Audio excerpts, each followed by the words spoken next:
কিছু রিজিক আমরা খুঁজি, কিন্তু কিছু রিজিক আছে এমনি এমনিতে আমাদের কাছে চলে আসে।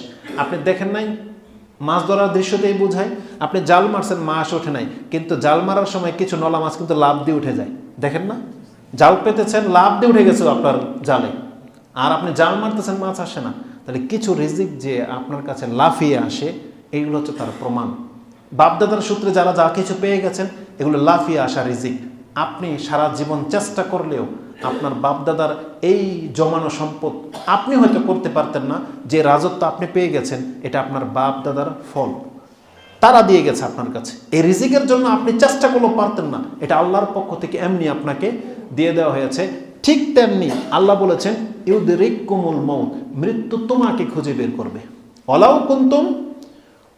কুনতুম ফি বুরুজিন মুশাইয়াদা, যদি সেটা প্রাচীর ঘেরা কোনো দুর্গ হয়, সেখানে তোমাকে মরতে হবে। কিছু কিছু দৃশ্য শিক্ষা নেওয়ার জন্য যথেষ্ট। একটা যুদ্ধের ময়দানের একটা দৃশ্য, বা আর্ট করছে কিনা জানি না, রিয়েল বুঝতে পারি না। হেলমেট পরেছে, বর্ম পরেছে, কিন্তু তীর ঢুকে গিয়েছে ওই হেলমেটের ওই ফাঁকা দিয়ে, ওই জায়গা দিয়ে তার তীর ঢুকেছে, অথচ পুরো শরীরের বর্ম, কিন্তু তীর যেখান দিয়ে ঢোকার ফাইনাল হয়ে আছে সেখান দিয়ে ঢুকবেই।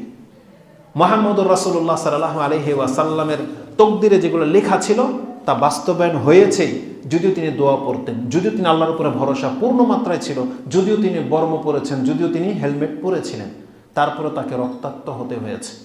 তার মানে আল্লাহ সুবহানাহু ওয়া তাআলা যেটাকে ফাইনাল করে রেখেছেন, এটাকে রোধ করে দেওয়ার মতন পৃথিবীতে কোনো ক্ষমতা নাই। তা আল্লাহ বলেছেন, তুমি যদি বুরুজিম মুশাইয়াদা, মানে একেবারে প্রাচীর ঘেরা কোনো দুর্গতেও থাকো না কেন বান্দা, মৃত্যু তোমার সাথে এসে সাক্ষাৎ করবে, তোমাকে সেখানে যেতে হবে না। তা আমরা প্রত্যেকেই মরবো, এটা কিন্তু চূড়ান্ত হয়ে আছে।